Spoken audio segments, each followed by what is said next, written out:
Vamos a meditar en un acontecimiento conocido para nosotros. Es el momento en el que el Señor resucita a la hija de aquella viuda allí en Naín. Versículo 11, capítulo 7 del Evangelio de Lucas, del versículo 11 al 16. Vamos a leer. Aconteció después que él iba a la ciudad que se llama Naín, e iba con él muchos de sus discípulos y una gran multitud. Cuando llegó cerca de la puerta de la ciudad, he aquí que llevaban a enterrar a un difunto, hijo único de su madre, la cual era viuda, y había en ella mucha gente de la ciudad, y había con ella mucha gente de la ciudad. Y cuando el Señor la vio, se compadeció de ella y le dijo: no llores. Y acercándose, tocó el féretro, y los que lo llevaban se detuvieron. Y dijo: joven, a ti te digo, levántate. Entonces se incorporó el que había muerto y comenzó a hablar, y lo dio a su madre. Y todos tuvieron miedo y glorificaban a Dios, diciendo: un gran profeta se ha levantado entre nosotros, y Dios ha visitado a su pueblo. Y se extendió la fama de él por toda Judea y por toda la región de alrededor.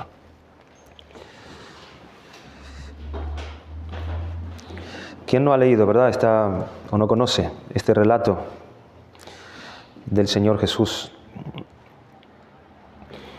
Es un relato que, además, si quisiéramos centrarnos en una de las enseñanzas principales, de ver a Cristo como el que tiene el poder de resucitar a los muertos, haciéndose Él o mostrándose Él como Dios, porque solamente Dios podía hacer tal cosa.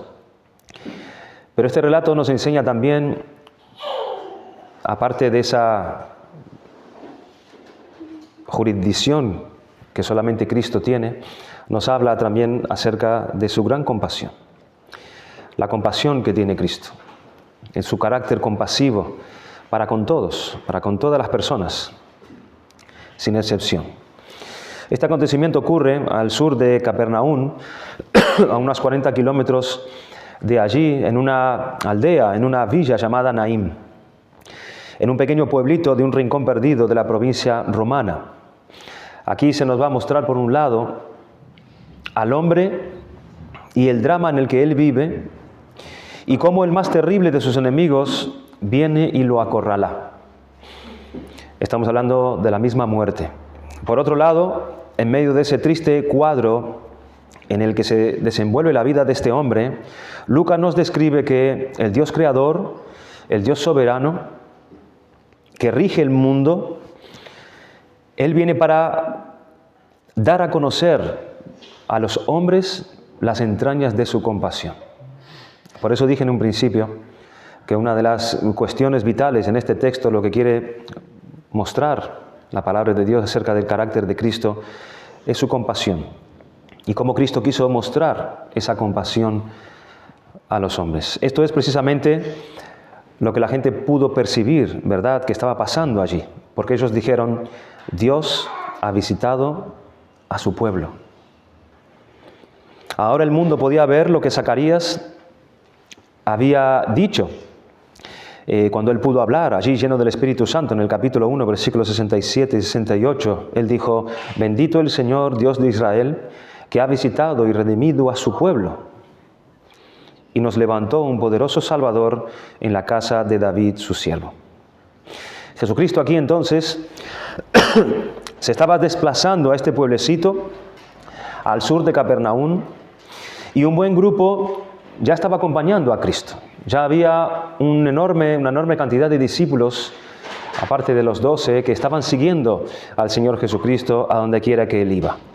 Al acercarse a la ciudad, justo en ese día y a esa misma hora, salía un grupo de esta villa. Y era precisamente un funeral. ¡Qué coincidencia! Como es que llegó justo a ese día y en ese momento, ¿verdad?, el Señor Jesucristo a ese lugar. ¿Qué es este acontecimiento, este funeral? Este era uno de esos actos sociales señalados en el que cada hombre se le recuerda la realidad de su vida, que eso es lo que suele suceder en los funerales, ¿verdad? O lo que debiera suceder allí, cuando las personas están meditando seriamente en la muerte y con relación a uno mismo. Este acto social debería recordar esta realidad en la vida del hombre, el drama que vamos a tener que sufrir cada uno de nosotros cuando lleguemos a ese estado en el que está extendido. Pero este funeral, si cabe, era aún más desconcertante y duro, porque el que tuvo que enfrentar la muerte era alguien muy joven, por un lado, y por otro lado podemos ver también quién era la que debía de llevar el peso de esa muerte. La muerte había ido a buscar a un joven, ¿y quién ahora tenía que llevar el peso de eso? No era su familia, sino que era su propia madre.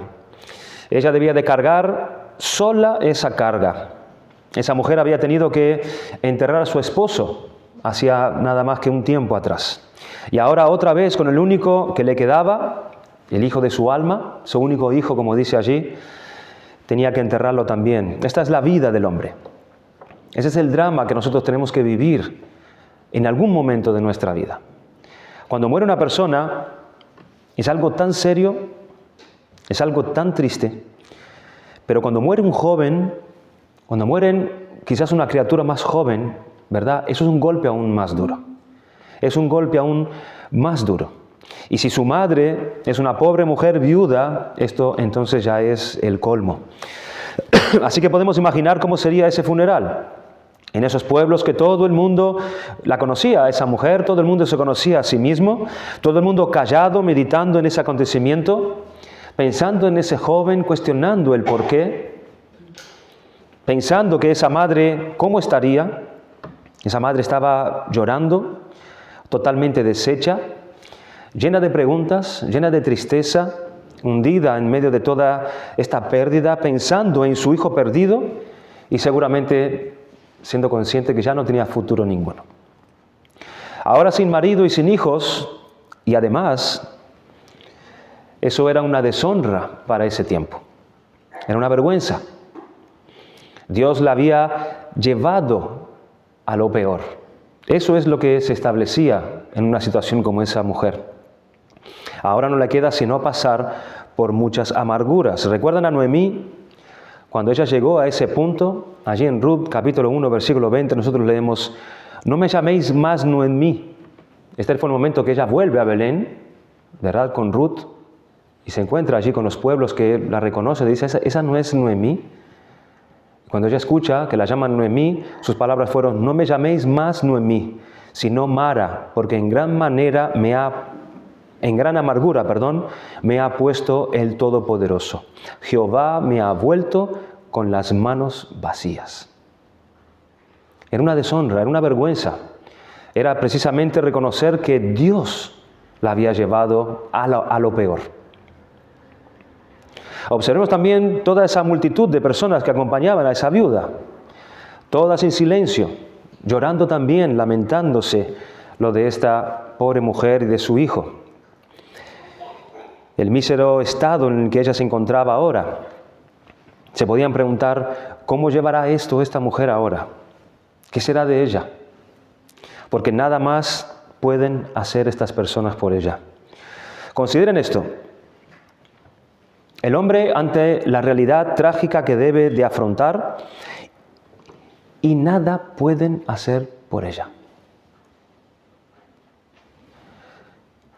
Todos observan impotentes. Todos están mirando allí lo que sucedió, pero nadie tiene una solución para eso. Imagínate una persona con una enfermedad grave, en una cama, en un hospital, teniendo los días contados. Mira qué buena realidad traerle esto a la mente de esa persona, ¿verdad? Ya no hay nadie que pueda hacer nada por ti en este mundo. Nadie. Así era el pensamiento de estas personas con respecto a esta mujer. Eran impotentes. Pero llega la otra comitiva a ese lugar, donde venía Jesucristo. Se dirigen al funeral, allí con todos, así como estaban. Jesús se compadece también de ella, es lo que dice el relato. Se compadece de esa pobre mujer, pero resulta que la compasión de Cristo es distinta, es diferente. Es diferente a la compasión que tenían todas esas personas que estaban allí por esa mujer. Porque los que estaban allí tenían compasión, pero era una compasión acompañada por impotencia. Una compasión que era simplemente el sentir lástima por esa persona. Y solo podían planear más adelante enviarle quizás algo para calmar su soledad o para calmar su dolor o para calmar de alguna forma haciéndole compañía, alguna ayuda. No obstante, la compasión de Cristo, el Señor Todopoderoso, Él viene con el poder infinito de Dios. Por eso Cristo, el Señor, no se suma simplemente a esa gente, acompañándola en su dolor, sin más. Y no se queda callado ante el terrible cuadro de la impotencia y desdicha humana, sino que Él se acerca a esa viuda y le pide que no llore. Le dice, no llores más. Le dijo, oh, deja de llorar. Las lágrimas de la mujer son las de la pérdida más grande, de la impotencia, porque ha llegado en un lugar donde ya no hay salida para ella, al punto final. No hay solución. Esto es irreversible. Y todos los que estaban allí sabían eso. Pero ese hombre desconocido que se acerca a ella, este hombre desconocido por todos los que estaban allí, le pide que deje de llorar. ¿Cómo puede ser eso? ¿Cómo lo va a hacer? ¿Cómo esta mujer va a hacer eso en medio de su dolor? Jesús no le explica por qué le dijo, deja de llorar, sino que Él hace aquello por lo cual esa mujer podría dejar de llorar. ¿Ven? Jesús va y se enfrenta a la cruda realidad de la situación del hombre y Él enfrenta a la muerte en ese momento, ante quien todo el mundo permanece callado, como todo el resto de las personas que estaban allí. Los que llevaban el féretro, ellos captaron la señal de Cristo y pararon inmediatamente. Él para esa procesión y Él habla al difunto y le ordena que se levante. Y de repente, delante de toda esa multitud, ese joven queda libre del poder y la servidumbre de la muerte. Se incorpora, pleno de sus facultades, y comienza a hablar, dando a entender así que no era un fantasma, sino que verdaderamente él estaba consciente. Y se lo entrega a su madre. Esto nos recuerda a Elías, allí en Primera de Reyes, capítulo 17, versículos 20 y 23. Dice que clamando a Jehová, dijo, Jehová Dios mío, aún a la viuda en cuya casa estoy hospedado, ¿has afligido haciéndole morir su hijo? Y se tendió sobre el niño 3 veces, y clamó a Jehová, y dijo, Jehová Dios mío, te ruego que hagas volver el alma de este niño a él. Y Jehová oyó la voz de Elías, y el alma del niño volvió a él, y revivió. Tomando luego Elías al niño, lo trajo del aposento a la casa, y lo dio a su madre. Aquí vemos esta similitud, ¿verdad? Cristo lo resucita y se lo da a su madre. Aquí Elías hace lo mismo. Y le dijo Elías, mira, tu hijo vive.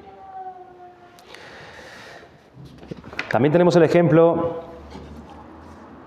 de Eliseo. Pero quiero que tú notes, tanto en Elías o en Eliseo, la lucha angustiosa que tuvieron que pasar para que el alma del niño volviera a su cuerpo. ¿Sí? El profeta tuvo que clamar, él tuvo que luchar, él tuvo que repetir hasta 3 veces una misma acción para poder recibir eso de Dios. Dice, y clamó a Jehová y se tendió sobre el niño 3 veces y clamó a Jehová. Allí había una consecutiva de ruegos, de clamor, de lucha. Pero aún más agotadora y tal vez incluso más larga es la lucha del profeta Eliseo. En 2 Reyes 4, 32, 35 dice, y venido Eliseo a la casa, he aquí que el niño estaba muerto tendido sobre su cama.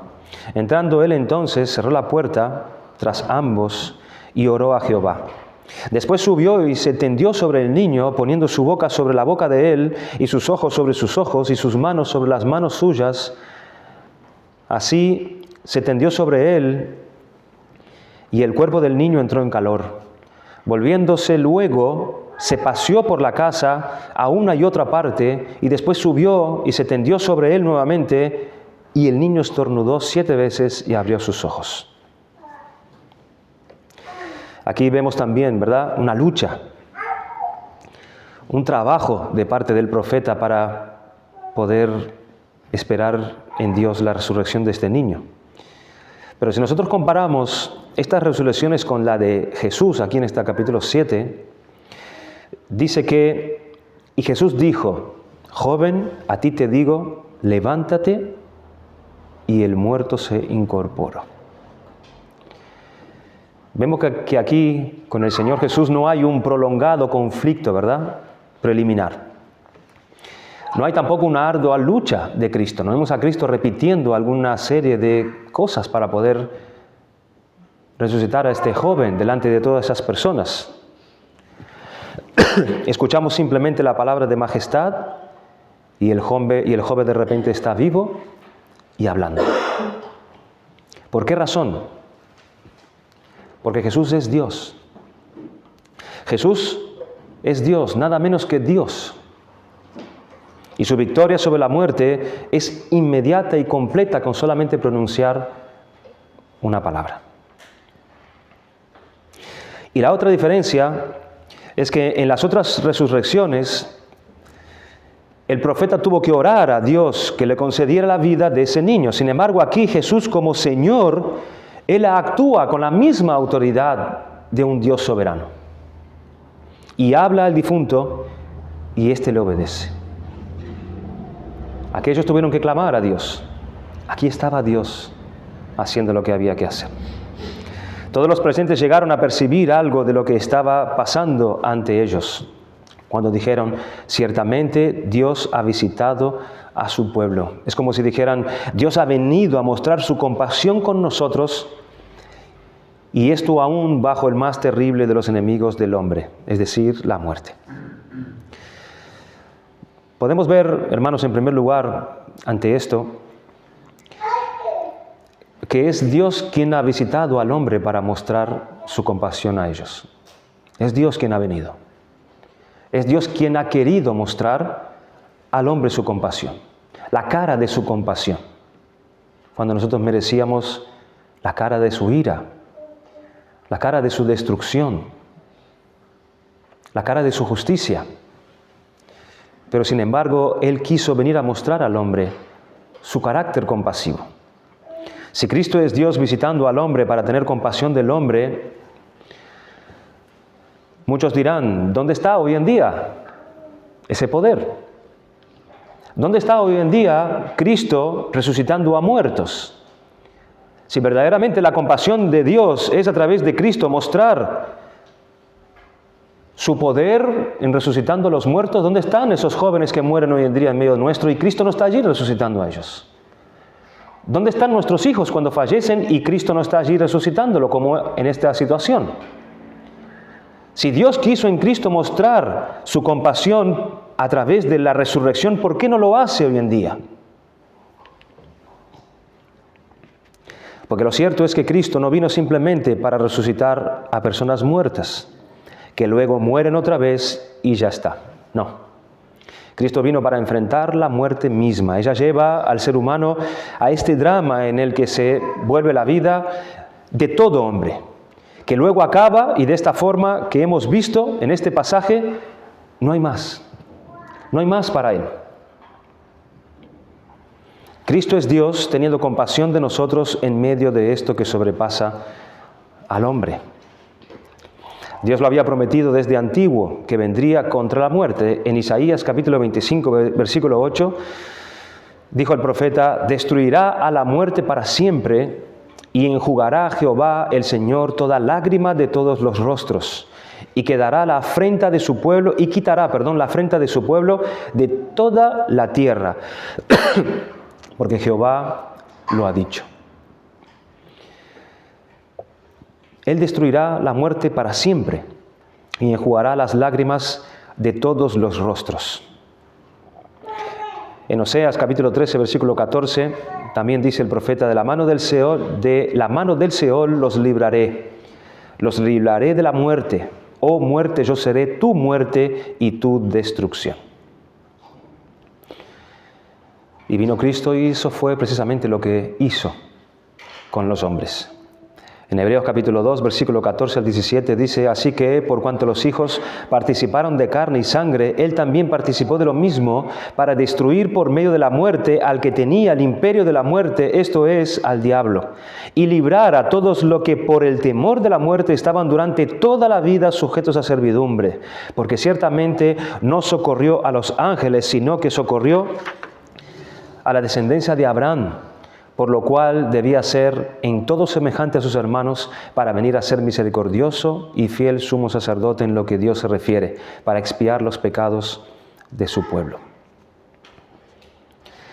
Y en 2 de Timoteo 1:10 también dice: la gracia que nos fue dada por la aparición de nuestro Señor Jesucristo, el cual quitó la muerte y sacó a luz la inmortalidad y la vida por el Evangelio.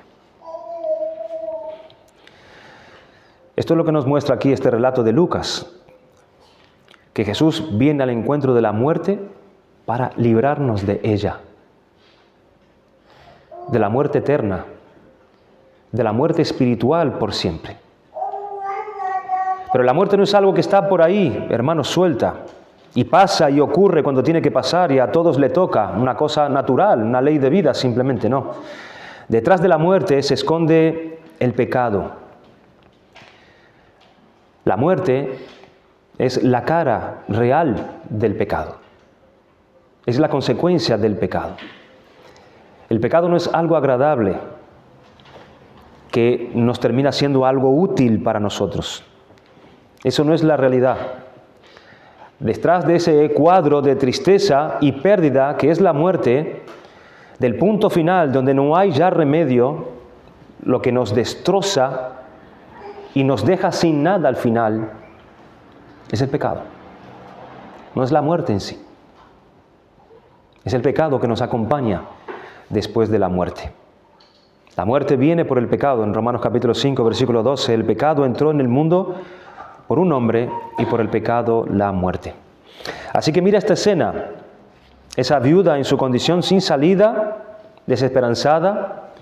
Mira a ese joven muerto, arrebatado, sacado de este mundo, de esa vida. Mira toda esa multitud mirando impotente, todo este cuadro sin poder nadie hacer absolutamente nada. Ahí es donde nos lleva al final el pecado. Mira el hombre en este mundo lleno de aflicción, lleno de dolor, lleno de pobreza, lleno de enfermedad, lleno de violencia, lleno de maldad. Es el pecado que conduce a la muerte. Ahora bien, Cristo es Dios visitándonos para librarnos del poder del pecado y de la muerte, y donde éste nos va a llevar o nos quiere llevar. Pero ¿dónde podemos ver la compasión de Cristo?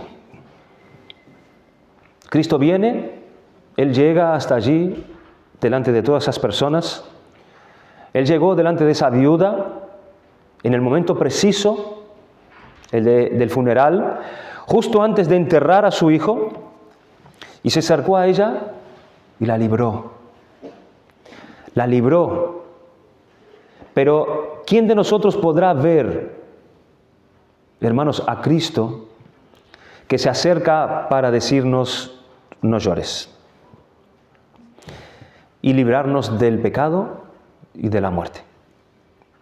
¿Quién de nosotros podrá ver a Cristo que se acerca para librarme y decirme no llores? Porque es un llanto y un lamento que se debe dar por causa del pecado, ¿verdad? Porque puede ver lo que hay en él. Porque bienaventurados los que lloran, porque ellos recibirán consolación.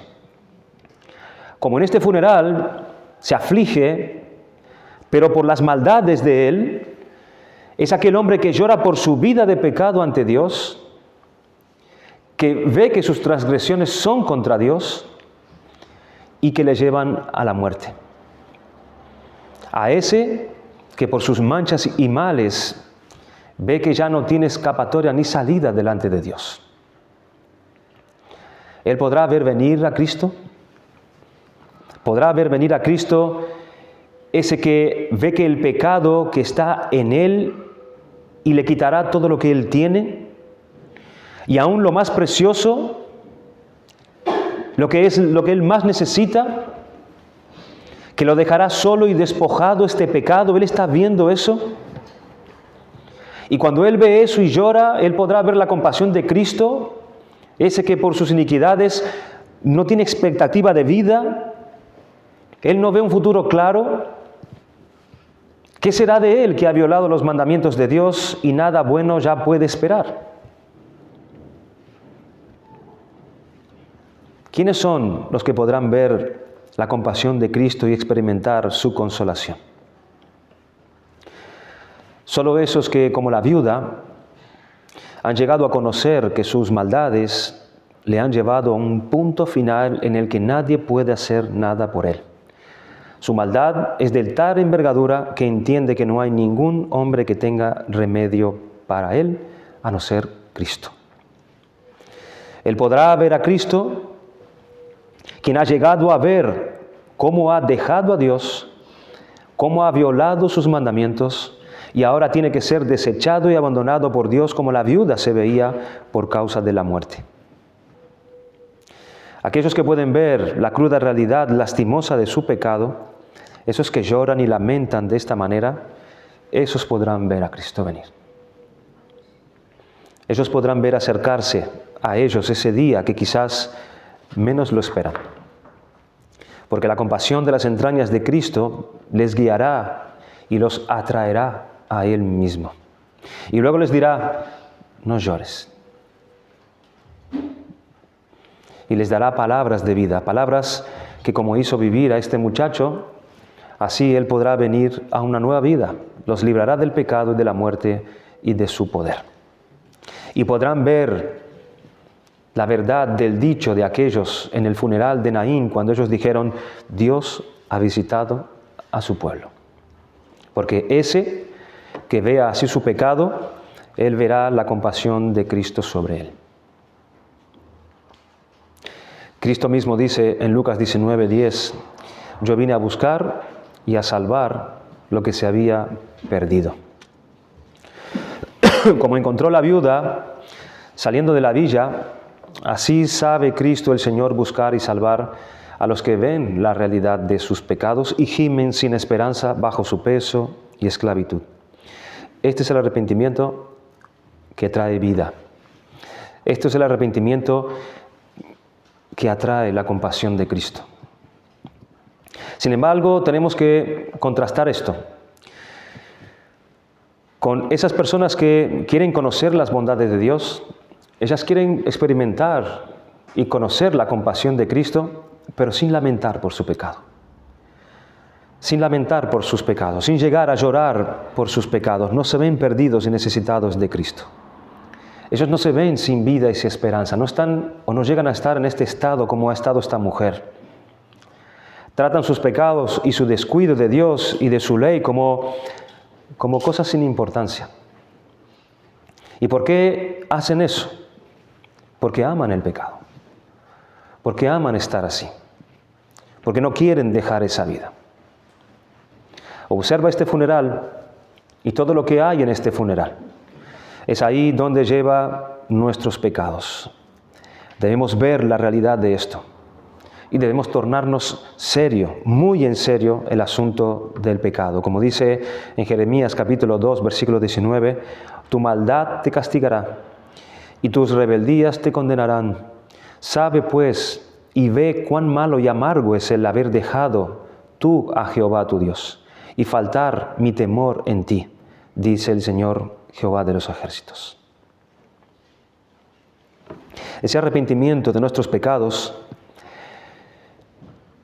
que nos lleva a mirar a Cristo, que nos lleva a mirar a Cristo venir con su compasión, a través de la fe, ver lo que viene para decirte no llores y darte esas palabras donde recibirás verdaderamente el perdón del Señor, el perdón de Dios.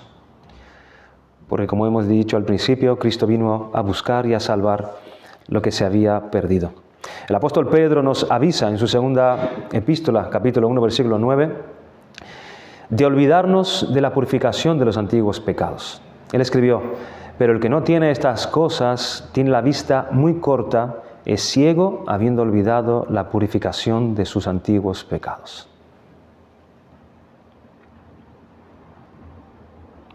Vive en la fe de Cristo, pero olvidándose cuando Cristo fue a su funeral aquel día. Nos olvidamos cuando Cristo se acercó a resucitarnos el día de nuestro funeral, en el cual llegamos a mirar nuestra inmensa pérdida, cómo la muerte nos cercaba. En ese tiempo vimos que no teníamos esperanza. Y Cristo nos dio palabras de vida y nos sacó de ahí. Pero quizás nos hemos olvidado de aquella condición natural que teníamos cuando estábamos sin Cristo. Que todo esto es lo que hay en nosotros como hombres. Y que quizás gradualmente fuimos perdiendo de vista esa realidad de nosotros mismos. Debemos tener cuidado de tener una idea más alta de nosotros mismos. Y podemos ya no estar llorando tanto por nuestros males, sino más bien estar envueltos en ser más críticos con los pecados de otros, y ya nuestra mirada ya no está en Cristo, para ver qué es lo que quiere Él, qué es lo que nos manda Él, cómo se recibe su compasión, sino que nuestra mirada quizás se ha vuelto a nosotros mismos y nuestros propios planes, y en ver cuando Cristo viene a darnos lo que nosotros queremos. Porque queremos que Cristo dé lo que nosotros queremos, no lo que Él nos quiere dar. Se dejaron de ver en nosotros aquellas virtudes que se ven en ese centurión un poquito más atrás, en el capítulo 7, versículos 5 y 7. Miren el sentir de este hombre. Y Jesús fue con ellos, pero cuando ya no estaba lejos de la casa, el centurión envió a él unos amigos diciéndole, Señor, no te molestes, pues no soy digno de que entres bajo mi techo, por lo que ni aún me tuve por digno de venir a ti. Y esto nos pasa porque nos hemos ido olvidando quiénes éramos y de dónde estábamos. Si esto es lo que está abundando en nosotros, ¿cómo vamos a ver la compasión de Cristo? ¿Cómo? Si ya no nos afligen nuestras miserias y la condición de nuestra naturaleza caída, ¿cómo extenderemos nuestras manos a Cristo en súplica y en oración?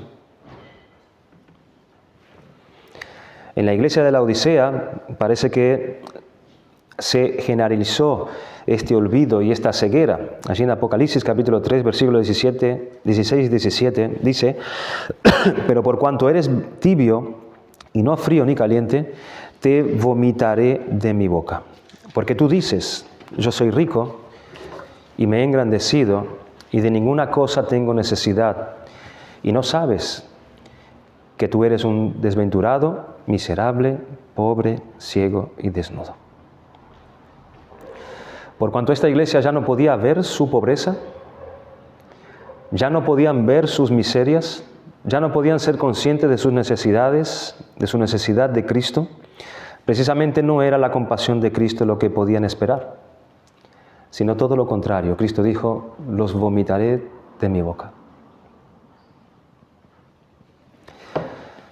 Hermanos, que cada uno de nosotros pueda recordar bien y ver con claridad la profundidad de nuestros males, hasta el punto que nuestro principal refugio, esperanza, sea verdaderamente la compasión de Cristo, nuestro Salvador, que vino a buscar y a salvar lo que se había perdido. Y poder decir, ese soy yo. Ese soy yo. Los niños y los jóvenes deberían prestar mucha atención a un texto como este y considerar a este joven de la historia. No conocemos por qué murió. La madre tuvo que ponerlo en su ataúd. No conocemos nada más acerca de este joven, pero sabemos que era el hijo único de su madre. Ella necesitaba ese hijo. Era importante que ese hijo viviera. Su padre había sido enterrado quizás no mucho antes. Ese joven mantendría el nombre de esa familia, mantendría a su madre. No podría ser que ese muchacho muriera.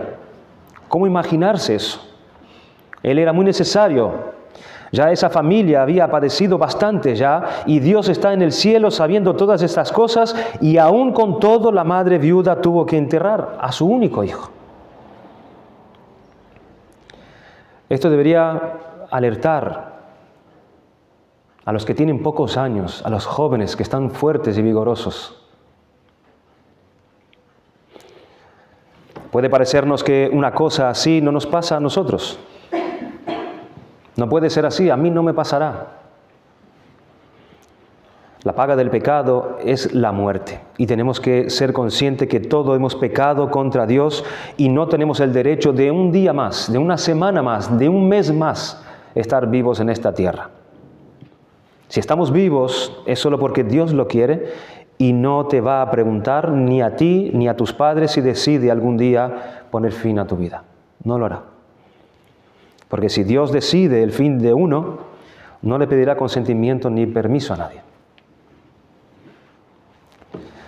Tienes que considerar la seriedad de tu pecado y mirar a Jesucristo y mirar la compasión que tú necesitas, porque estás perdido. Estás haciendo ahora planes y tienes algún proyecto interesante y alimentas tus ilusiones porque esperas cosas interesantes en la vida, porque tú crees que tendrás larga vida en este mundo y lo podrás encontrar al fin.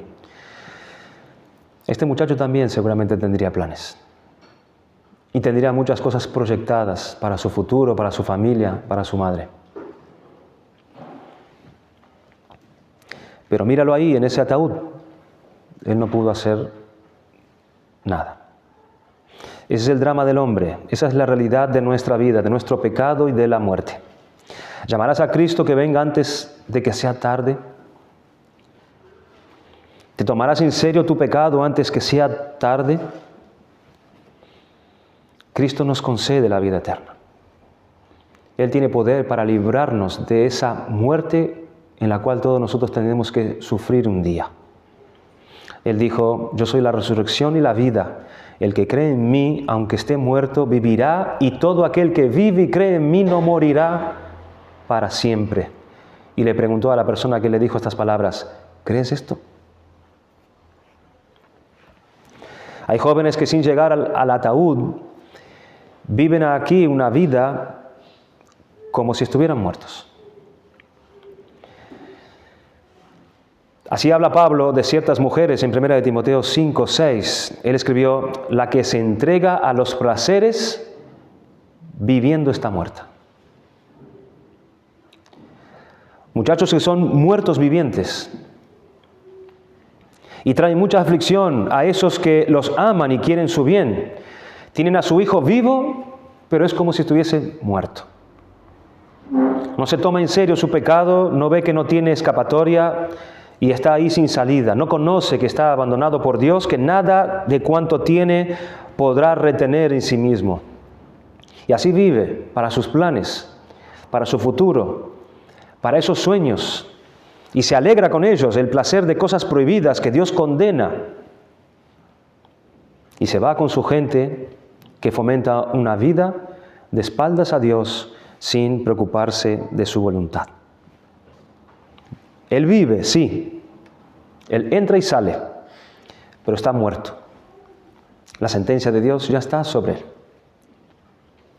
Solo un momento, un instante, le separa de la condenación eterna. Es solo una decisión de Dios en un momento.